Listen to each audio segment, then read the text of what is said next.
반갑습니다. 고려대학교 수학과의 오승상 교수입니다. 현재 수학과와 데이터과학과에서 딥러닝과 강화학습을 강의하고 있습니다. 그리고 딥러닝과 수학, DLMath라는 팀을 운영하고 있습니다. 그러면 저와 함께 딥러닝에 대해서 공부하겠습니다. 저희가 컨볼루셔널 뉴럴 네트워크 CNN의 구조에 대해서 계속 배우고 있습니다. 지난 시간에는 컨볼루션에 대해서 제가 배웠었는데요. 오늘은 맥스플린과 또 CNN의 전반적인 구조에 대해서 다시 한번 정리를 해보겠습니다. CNN에서 이 맥스플린의 역할은 아주 중요한데요. 대표적으로 두 가지를 보면은 이 맥스플린은 디멘전 리덕션이라는 특징이 있고 또 하나는 트랜슬레이션 인베리언스라는 특징이 있습니다.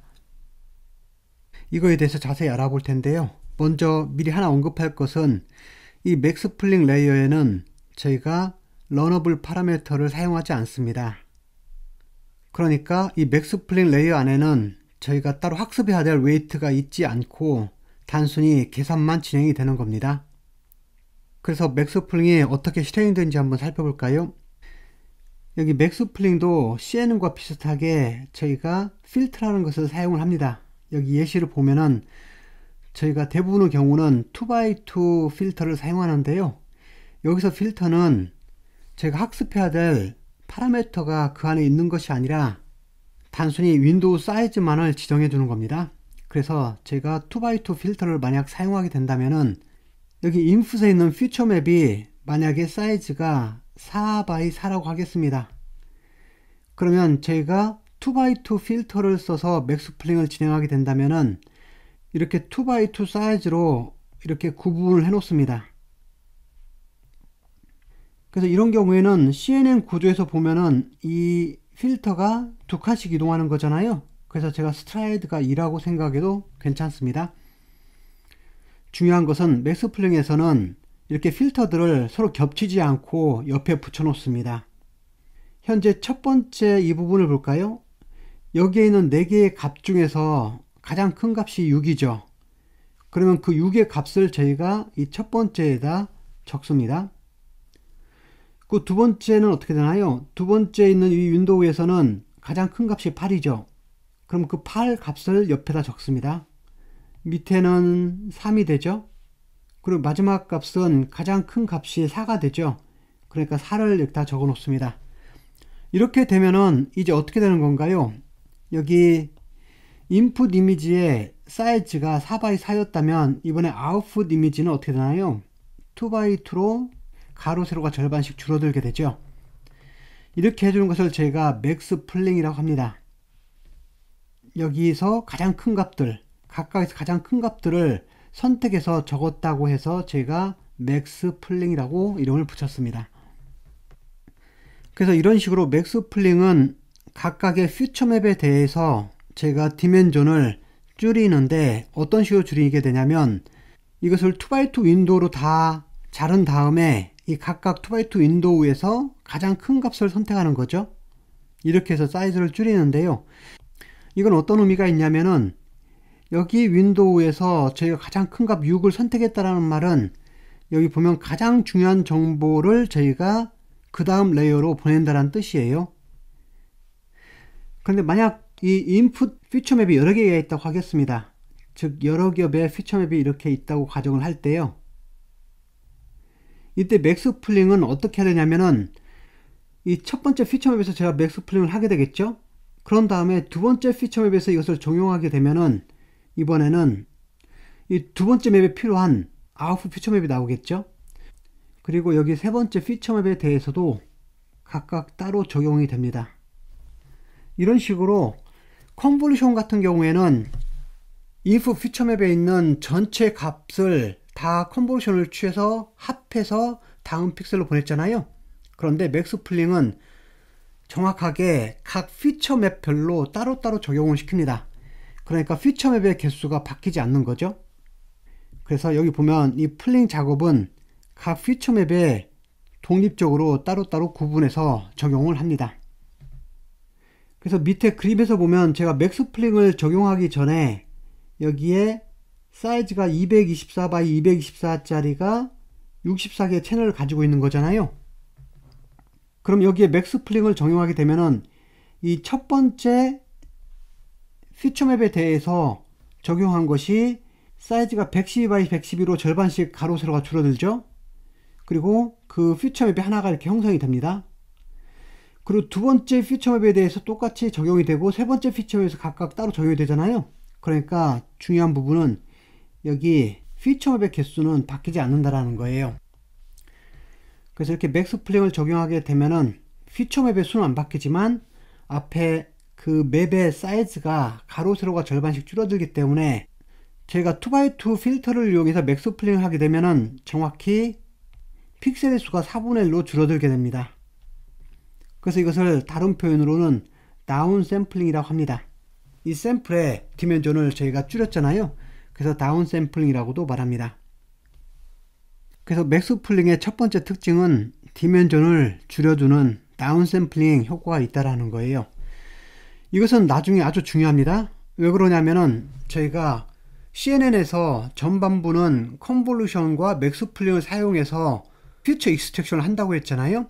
근데 그 피처 익스트랙션을 할 때 마지막 결과로 얻은 그 피처들을 가지고 풀리 커넥티드를 이용해서 클래시파이를 할 거예요. 그래서 여기 맥스플링은 제가 풀리 커넥티드 레이어로 들어가기 직전에 그 피처들을 줄여주기 위해서 이 피처들을 점점 작게 해주는, 그래서 결국은 저희가 이 작은 디멘전으로 줄어든 이 피처들을 가지고 풀리 커넥트를 할 수 있게끔 만들어주는 역할을 합니다. 또 다른 맥스플링의 중요한 성질은 트랜슬레이션 인베리언스 효과를 나타내는 겁니다.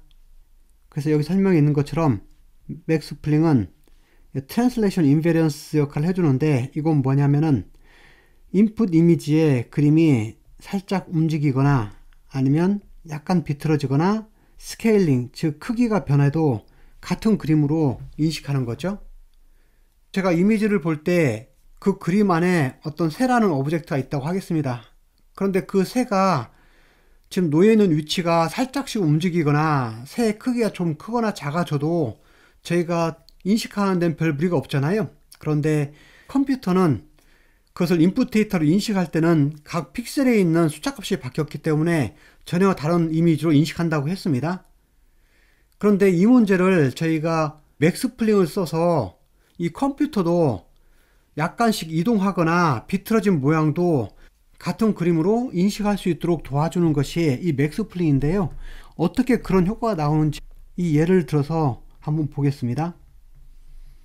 여기에서 가장 큰 값을 제가 6으로 선택했고 여기에서 가장 큰 값을 제가 8로 선택을 했잖아요. 여기서 가장 큰 값은 3이 됐고 여기서 가장 큰 값은 지금 4가 됐습니다.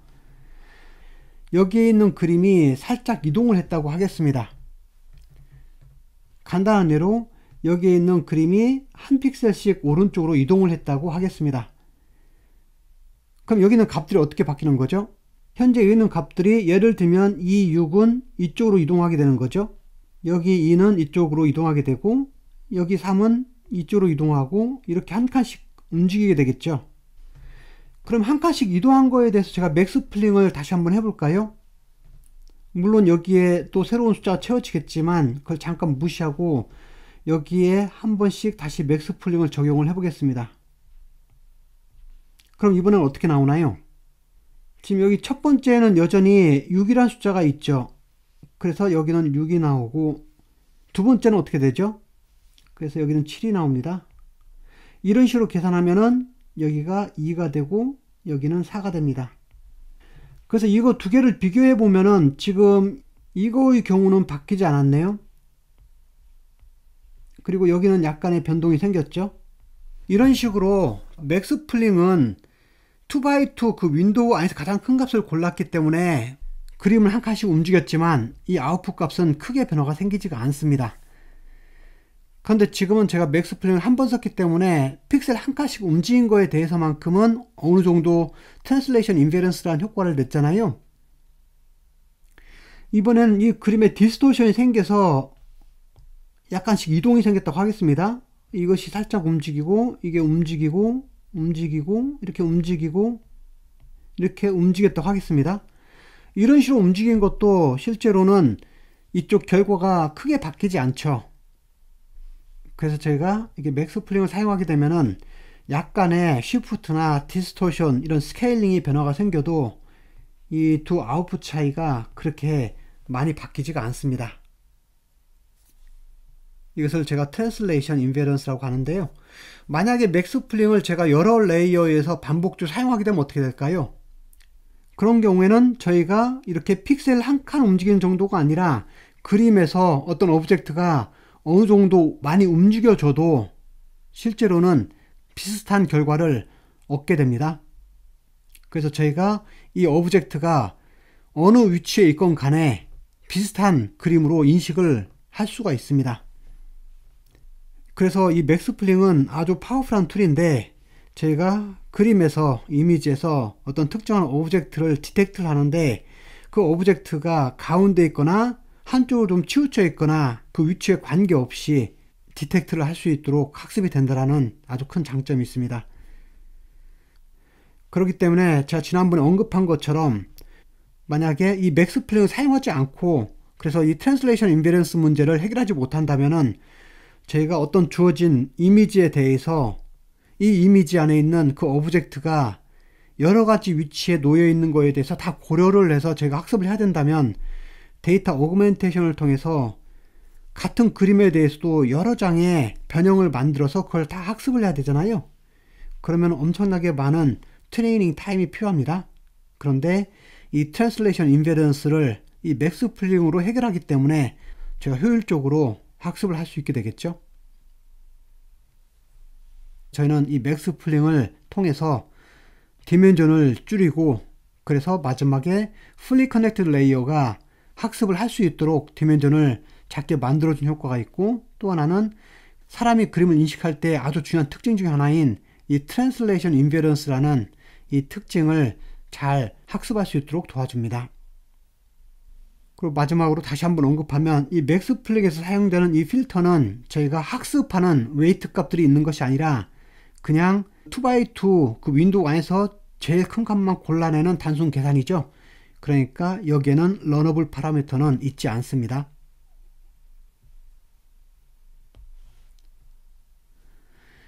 이제 CNN 구조에서 마지막 부분을 담당하고 있는 Fully Connected 레이어가 있습니다.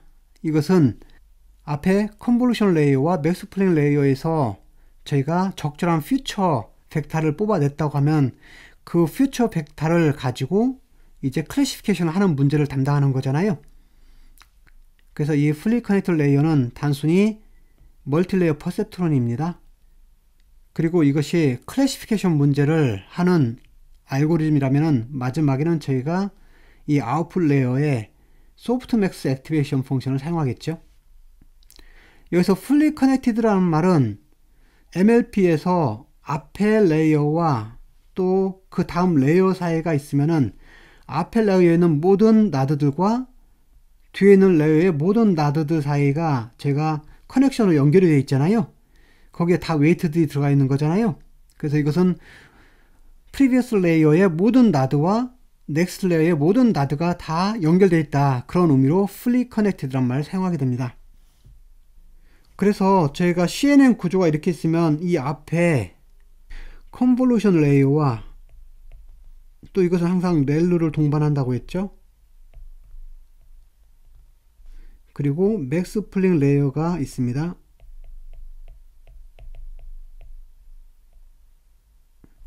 그래서 이거 두 개를 반복적으로 사용한다고 했죠.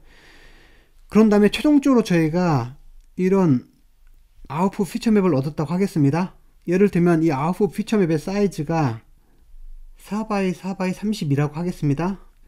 피처맵이 총 32개가 이렇게 있다라는 거죠. 이것이 마지막 컨볼루션 레이어와 맥스 플링 레이어의 최종 아웃풋 피처맵이라고 하겠습니다. 그럼 저희가 여기에 바로 풀리 커넥트 레이어를 사용할 수 없기 때문에 잘 보면 이것은 총 디멘전이 512잖아요. 그러면 이것을 여기 그림처럼 512 디멘전짜리 벡터로 제가 플래튼을 시킬 거예요. 그러면은 이 512 벡터는 실제로는 퓨처 벡터인데 원래 인풋 이미지의 사이즈는 훨씬 더 컸잖아요. 그런데 저희가 디멘전을 512까지 줄였네요. 그럼 여기에 대해서 저희가 이제 fully connected를 적용을 하는 겁니다. 그래서 여기서 보면은 컨볼루션과 맥스 플레인 레이어들을 반복적으로 사용하니까 거기에서 나온 이 아웃풋이 있는데 그 아웃풋은 실제로는 인풋 이미지에 대한 중요한 하이 퀄리티 피처들을 표현하게 되겠죠. 그래서 지금 같은 경우는 이 피처를 512가지 피처를 모은 겁니다. 그래서 제가 fully connected를 시작할 때에는 그 앞에 나드의 숫자가 인풋 이미지의 디멘전보다는 훨씬 더 작은 것이 되는 거죠. 그러니까 저희가 이 MLP를 사용해서 계산하는 것이 가능해진 겁니다. 그래서 fully connected 레이어는 이렇게 퓨처 벡터로, 여기는 하이 퀄리티 퓨처들을 모아놓은 이 퓨처 벡터로 시작을 하는데 그 사이에 히든 레이어가 이런 식으로 하나 내지 두 개 정도가 보통은 놓여 있습니다. 하나 내지 두 개 정도가 놓여 있고, 그리고 그 제일 마지막에는 여기 있는 것처럼 소프트맥스를 통해서 이제 클래시파이를 하게 됩니다. 그래서 이 fully connected 레이어는 하이 퀄리티 피처가 이렇게 인풋으로 들어오죠. 그리고 여기 우리가 클래시파이 하고 싶은 그 클래스의 개수만큼 여기 아웃풋으로 저희가 이 인풋 이미지를 클래시파이를 하게 됩니다. 그래서 CNN에서 핵심은 앞에 이 컨볼루션 레이어와 맥스 플레인 레이어를 얼마나 효율적으로 사용을 해서 여기 퓨처 벡터를 얼마나 잘 만들어내는지, 이 하이 퀄리티 퓨처를 얼마나 잘 찾아내는지, 이것이 핵심이 되겠죠.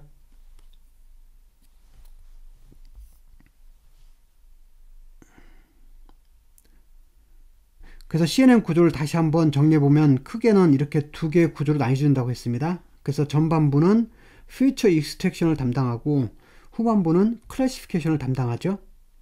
그래서 이 전반부에 해당되는 것은 뭐죠?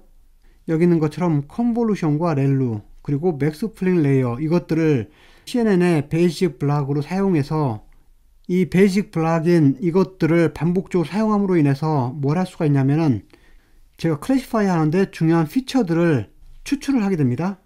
여기는 이 퓨처 벡터를 말하는 거죠. 이것들을 추출해냅니다. 그 과정에서 여기 렐루를 써서 넌 리니어리티도 사용하게 되고 맥스 플링을 써서 디멘전도 많이 줄이게 됩니다.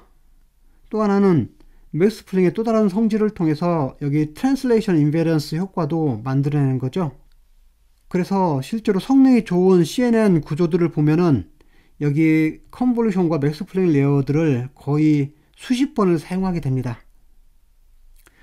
근데 한 가지 언급하고 싶은 것은 여기 컨볼루션 레이어 바로 뒤에 제가 맥스 플링을 제가 그림으로 표현했는데 이 컨볼루션 레이어 바로 다음에 항상 맥스 플링이 와야 되는 것은 아닙니다. 이것은 별도로 제가 컨볼루션 레이어를 두 번, 세 번 반복한 다음에 그 후에 맥스 플링을 한 번 써도 상관은 없습니다.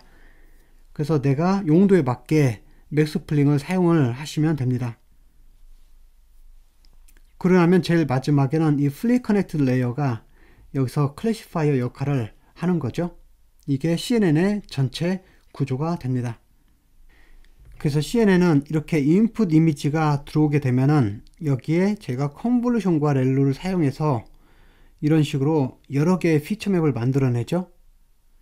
그런 다음에 맥스 플링을 사용해서 이 각각 피처맵의 사이즈를 줄여주죠.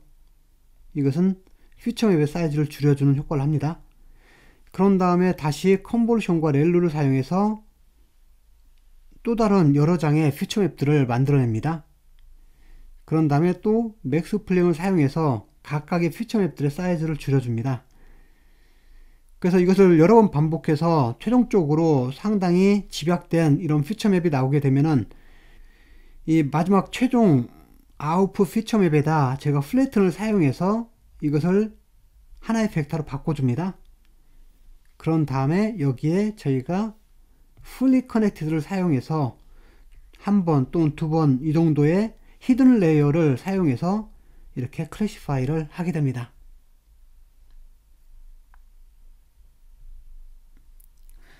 이번 슬라이드에서는 제가 CNN 알고리즘들이 많이 있는데 그 중에서 좀 저희가 이해하기 편한 단순한 형태를 갖는 모델 하나를 예로 보겠습니다. 여기 옥스포드 대학에 있는 비전 지오메트리 그룹이라는 팀에서 만든 VGG 모델이 있습니다. 여기 보면 지금 검은색으로 칠한 것은 컨볼루션과 렐루를 표현한 거고, 여기 빨간색은 맥스 플링, 여기 파란색은 뒷부분에 나오는 플리 커넥티드 레이어와 렐루, 그리고 여기 갈색은 소프트맥스를 표현합니다. 그래서 그림에서 보면 여기 지금 인풋 이미지가 이렇게 있습니다. 인풋 이미지의 사이즈는 224 x 224고 RGB 컬러로 된 3개의 채널을 가지고 있습니다. 그러면 이제 첫 번째 컨볼루션 레이어를 보겠습니다. 여기 첫 번째 컨볼루션 레이어를 지나죠. 그러는 동안에 지금 사이즈는 바뀌지 않았죠. 제로 패딩을 사용하게 되면 사이즈가 바뀌지 않죠. 그런데 저희가 퓨처 맵의 개수를 64개로 늘려줬습니다. 그리고 그 옆에 또 동일하게 컨볼루션을 한 번 더 사용했죠. 같은 사이즈로 2번을 사용했습니다. 그래서 여기에 저희가 컨볼루션 레이어를 2번을 사용했습니다. 그리고 이 2번의 컨볼루션을 지난 후에 이 아웃풋 퓨처 맵의 최종 사이즈는 이렇게 되죠. 이번엔 저희가 여기 맥스 플링을 사용을 했습니다. 맥스 플링을 사용하게 되면은 각각 퓨처 맵의 사이즈가 가로 세로가 절반으로 줄어들죠. 그러니까 112 x 112가 됐습니다. 그런데 맥스 플링을 사용했기 때문에 처음에는 여기에 퓨처 맵의 개수가 64로 그대로 보존이 됩니다.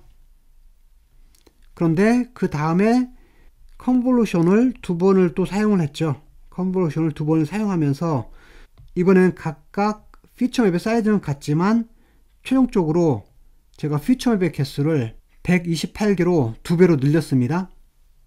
지금 퓨처 맵의 개수가 여기로 가면서 정확히 2배로 늘어났죠. 제가 맥스 플링을 사용한 다음에는 통상적으로 맥스 플링으로 인해서 각각 퓨처 맵의 사이즈가 4분의 1로 줄어드는 거잖아요. 이때는 저희가 컨볼루션을 할 때 퓨처 맵의 사이즈를 다시 2배로 늘려줍니다. 그래서 퓨처 맵의 그림의 사이즈는 줄이면서 퓨처 맵의 개수는 늘려서 저희가 퓨처들의 특징을 계속 찾아내는 작업을 합니다. 그래서 여기서도 2번의 컨볼루션을 사용을 했습니다. 그리고 최종적으로 얻어진 아웃풋 퓨처 맵의 사이즈가 112 곱하기 112 곱하기 128이었죠. 또 다시 맥스 플링을 사용해서 이 퓨처 맵들의 사이즈를 56 x 56으로 바꿔줬죠. 그리고 이때 퓨처 맵의 개수도 128개로 그대로 유지가 될 거예요. 그런데 여기에 이번에 제가 컨볼루션을 3번을 사용을 했습니다. 최종적으로 이 퓨처 맵의 개수를 저희가 2배로 늘려줬습니다. 그래서 여기서 저희가 컨볼루션을 3번을 사용했고 그 결과로 얻은 마지막 아웃풋 퓨처 맵의 사이즈는 56 x 56 x 256이 됐죠. 그리고 여기에 또 저희가 맥스 플링을 사용했네요. 각 퓨처 맵의 사이즈가 28 x 28로 줄어들었고 컨볼루션을 3번을 사용해서 이번에도 이 퓨처 맵의 사이즈를 2배로 키웠네요. 그래서 여기도 저희가 컨볼루션 레이어를 3번을 사용했습니다. 그리고 최종적으로 저희가 얻은 아웃풋 퓨처 맵의 사이즈가 28 x 28 x 512였죠. 그리고 여기서 또 맥스 플링 한 번 더 사용을 합니다. 그리고 컨볼루션을 3번을 더 사용을 하죠. 그래서 그 사이즈가 마지막으로 14 x 14 x 512가 됐고, 여기선 퓨처 맵의 개수를 더 늘리진 않았네요. 그리고 지금 3번의 컨볼루션 레이어가 여기 놓여 있는 거죠. 그리고 마지막으로 맥스 플링 한 번 더 하게 됩니다. 맥스 플링을 더 하게 되니까 사이즈가 7 x 7 x 512가 됐었죠. 이제 그런 다음에 어떻게 하냐면은 저희가 여기에서 플래튼을 사용해서 그 다음에 여기 플리 커넥티드로 이렇게 보내죠. 그리고 플리 커넥트를 또 2번을 같은 사이즈로 보내는데 이번에는 4096 사이즈로 플리 커넥트를 2번을 보내네요. 그리고 이 VGG는 실제로 이매진의 챌린지에 나온 모델이기 때문에 결론적으로 그림을 1000가지로 분류를 하는 문제입니다. 그러니까 아웃풋이 1000이 돼야 되잖아요. 그러니까 아웃풋 디멘전이 1000이 돼야 되기 때문에 마지막에 한 번 더 이렇게 플리 커넥트를 하는데 그때는 아웃풋 사이즈가 1000이 되게 만들어 줍니다. 그래서 여기에 다시 한번 풀리 커넥티드가 들어가 있고, 그리고 거기에 소프트맥스를 적용을 해서 실제로 이렇게 아웃풋을 만들어내는 거잖아요. 그러면 여기서 학습해야 될 웨이트는 여기 컨볼루션 레이어하고 풀리 커넥티드 레이어에서만 있는 거죠. 맥스플링은 저희가 학습해야 될 웨이트가 있지 않다고 되어 있습니다.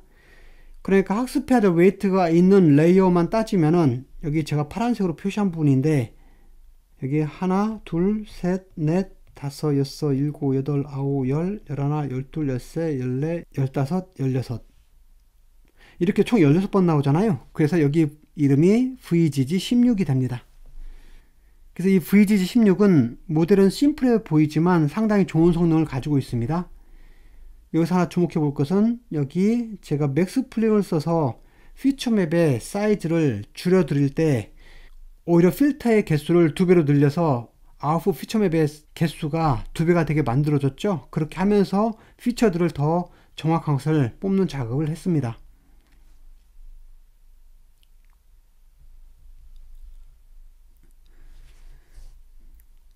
이 CNN도 마찬가지로 백프로파게이션을 통해서 학습을 하게 됩니다. 트레이닝을 하게 되는데요. 그 단계별로 한번 간단히 점검을 해 보겠습니다. 여기 첫 번째 스텝에서는 각 컨버션 레이어에서 사용되는 그 필터의 개수들 있죠? 그리고 그때 사용되는 그 커널 사이즈들을, 이건 하이퍼 파라미터로 저희가 정해줘야 되겠죠? 물론 이거 외에도 많은 하이퍼 파라미터를 미리 정해줘야 됩니다. 그런 다음에 다음 스텝은 어떻게 되나요? 제가 학습해야 될 웨이트가 두 가지 부류가 있습니다. 하나는 컨볼루션 필터에서 사용되는 웨이트가 있고, 또 다른 것은 풀리 커넥티드 파트에서 쓰는 웨이트가 있죠. 그래서 이것은 컨볼루션 필터에 사용되는 그 웨이트들, 그리고 풀리 커넥티드에서 사용되는 그 커넥션 웨이트들 있죠. 이것들을 저희가 이니셜라이제이션 시키는 것이 그 다음 단계가 됩니다. 그리고 그 다음 스텝은 어떻게 되죠? 이젠 제가 직접 트레이닝을 해야 되기 때문에 여기 이 트레이닝 이미지들 중에서 제가 미니 배치만큼을 가져와서 그것을 인풋으로 집어넣어야 되겠죠. 그런 다음에 여기 있는 것처럼 포워드 패스로 보내게 됩니다. 포워드 패스로 보내게 되면 어떻게 되는 거죠? 컨볼루션과 렐루 그리고 맥스플링을 계속 반복해서 지나간 다음에, 그렇게 해서 최종 아웃풋으로 아웃풋 피처맵에서 제가 피처를 골라낸다면은 그것을 제가 풀리 커넥티드 레이어로 보내서 결국은 특정한 클래스의 값을 확률로 갖는 그런 아웃풋을 끄집어내겠죠. 그 다음 스텝에서는 이 아웃풋과 인풋 이미지에 대한 저희가 원화 코드로 바꾼 타겟값 있죠. 그 사이에 에러를 저희가 코스트로 계산을 하게 됩니다. 그리고 그 다음 스텝으로는 이제 백프로파게이션을 사용해서 그라디언트들을 계산을 해야 되는데, 제가 그라디언트를 계산할 때 첫째는 풀리 커넥티드 레이어에 있는 그 커넥션 웨이트에 대해서도 그라디언트를 계산하지만, 이번에는 컨볼루션 레이어에 있는 그 필터들 안에 있는 웨이트에 대해서도 계산을 해야 되잖아요. 그런데 컨볼루션 파트에 있는 그 필터들 안에 있는 그 웨이트에 대해서 그라디언트 계산하는 것은 조금 더 복잡합니다. 왜 그러냐면은 저희가 그 필터를 한 번만 사용하는 것이 아니라 쉐어드 웨이트라고 해서 하나의 필터를 여러 번 반복적으로 한 칸씩 스트라이드 시키면서 계산을 했잖아요. 그러니까 이 전체 계산한 거에 대한 그라디언트를 계산해야 되기 때문에 조금 더 복잡합니다. 그래서 이렇게 저희가 풀리 커넥티드 레이어와 그리고 컨볼루셔널 레이어 안에 있는 그 웨이트들에 대해서 그라디언트 값을 계산을 한 다음에 그라디언트 디센트 알고리즘을 써서 저희가 각각 웨이트들을 이 코스트를 미니마이즈 시키는 방향으로 업데이트를 하게 됩니다. 그것이 백프로파게이션이었잖아요. 그래서 저희는 이 스텝 2, 3, 4를 계속 반복함으로써 웨이트를 점점 업데이트 시켜서 학습을 하는 거죠. 이것이 CNN 모델을 학습하는 것을 간단히 요약해 본 겁니다.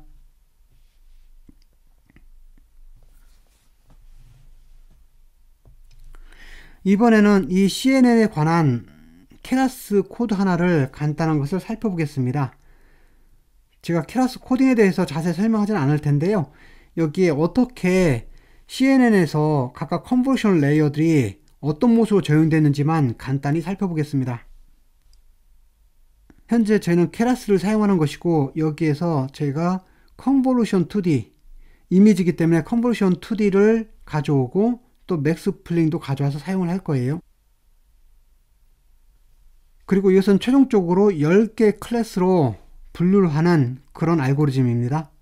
그래서 여기서 인풋을 보면 인풋은 이미지의 크기가 32x32고 RGB 3개의 컬러로 되어 있으니까 채널이 3개짜리죠. 그래서 총 사이즈가 32x32x3이 됐습니다.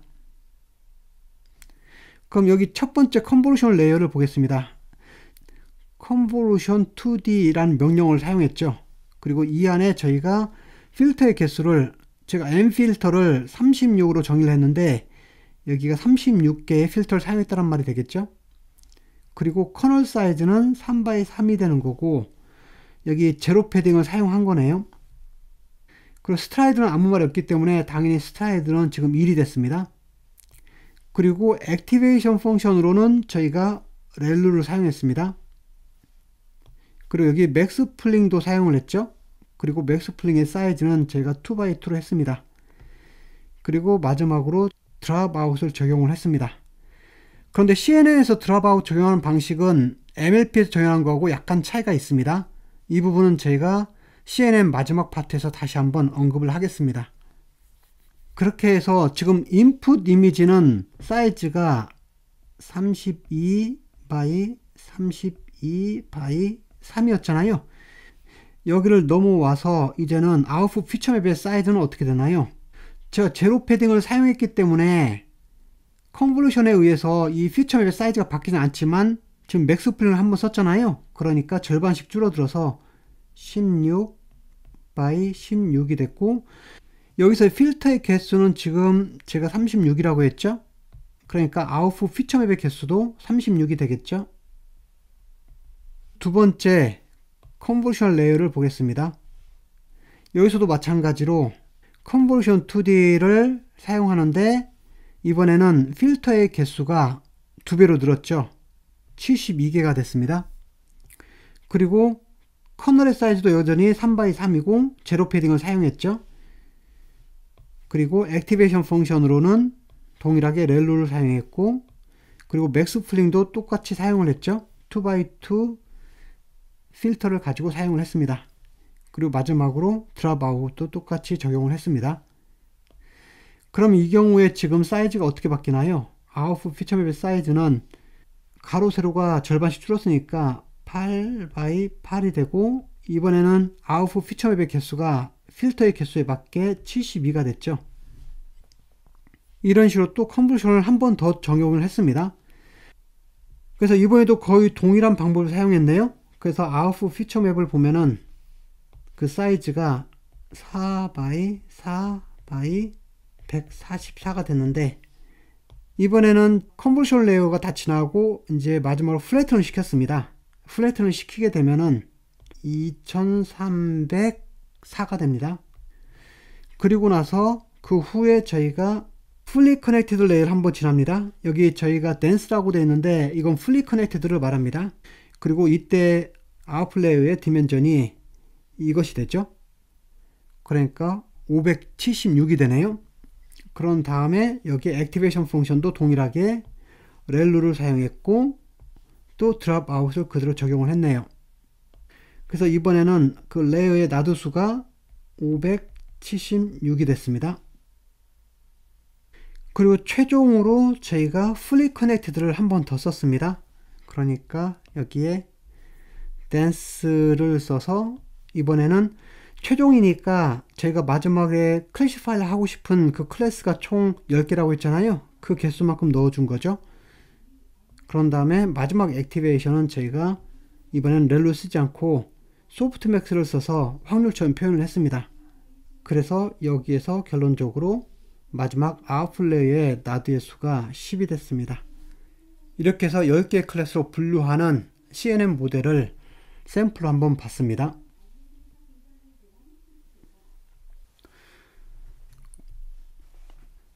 이제 마지막으로 이 비주얼라이징 CNN이라고 제가 표현을 했는데 CNN 구조에서 그 앞부분에 컨볼루션 레이어들을 제가 반복적으로 사용하게 되잖아요. 그럼 그 컨볼루션 레이어들이 점차 많아질수록 실제로 그 필터들이 어떤 역할을 하고 그 필터들에 의해서 만들어진 그 픽셀 값들 있죠? 각 레이어의 픽셀 값들이 어떤 피처들을 가지고 있는지, 그것을 레이어가 점점 많아질 때 어떻게 변하는지에 초점을 맞춰서 한번 살펴보겠습니다. 기본적으로 딥 뉴럴 네트워크에서는 레이어 수가 점점 많아질수록 훨씬 더 복잡한 피처들을 찾아서 문제를 해결하죠. 이 컨볼루셔널 레이어도 마찬가지입니다. 컨볼루셔널 레이어가 많아지면 많아질수록 여기 네트워크는 훨씬 더 복잡한 피처들을 실제로는 인식하게 됩니다. 그림이 세 단계가 있는데, 이것은 앞부분 레이어고, 이것은 중간 부분 레이어, 그리고 이것은 마지막 부분에 해당되는 레이어라고 생각을 해보겠습니다. 그러니까 여기 로어 레이어, 시작 부분이죠. 그리고 미들 레이어, 중간 부분이고, 그리고 마지막에 하이어 레이어, 그러니까 뒷부분에 거의 마지막 단계에 있는 레이어를 말하는 건데, 그럼 먼저 그림을 한번 보겠습니다. 여기 처음이 인풋 이미지라고 하겠습니다. 그 다음에 로어 레이어, 그냥 레이어 제가 1로 표현할게요. 그 다음에 미들 레이어 L2로 하고, 그 다음에 뒤에 나온 하이어 레이어라고 하겠습니다. L3로 이렇게 표현해 보겠습니다. 그러면은 지금 이 로어 레이어에서는 어떻게 되나요? 여기에 하나의 픽셀 값을 보겠습니다. 이 픽셀 값은 지금 앞에 저희가 만약에 3x3 커널들을 사용한 것을 한 번, 두 번 이렇게 몇 번 사용하지 않았다고 하겠습니다. 그럼 이 앞에 있는 리셉티브 필드 사이즈는 어떻게 되는 거죠? 사이즈가 상당히 작겠죠? 왜냐하면 레이어가 많이 지나지 않았기 때문에요. 그러니까 이 상당히 작은 사이즈의 리셉티브 필드, 이 리셉티브 필드에서 적당한 특징을 찾아서 여기 픽셀이 기억하고 있겠죠. 그래서 이렇게 앞에 레이어에서는 실제로 이 로우 픽셀에서 이 작은 리셉티브 필드 안에 있는 부분에 대해서만 어떤 특징을, 조그만 엣지나 이런 정도의 패턴밖에 인식을 못합니다. 그래서 그림에서 보면은 각 픽셀들이 인식한 그 이미지가 이런 형태들밖에 없겠죠. 그런 다음에 미들 레이어를 볼까요? 이제 미들 레이어를 보게 된다면은 여기 픽셀은 지금 앞부분에서는 이 정도의 리셉티브 필드를 가지고 있죠. 그런데 이것이 원래 이미지에서 보면 어떻게 되나요?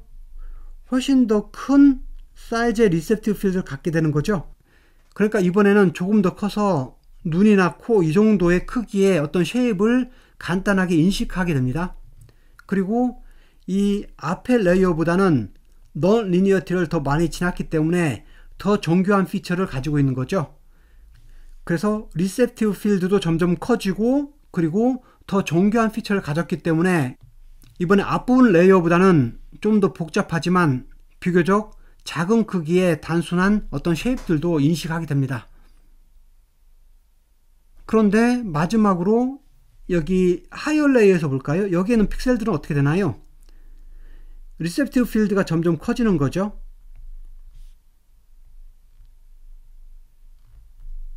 이렇게 커져서 결국은 이 전체적인 그림을 다 인식하게 되는 거죠. 그래서 이것은 얼굴이나 이런 더 복잡한 것들에 대해서, 그리고 레이어가 여러 번 지났기 때문에 훨씬 하이 퀄리티 피처를 가지고 있죠. 이렇게 해서 인식을 하게 됩니다.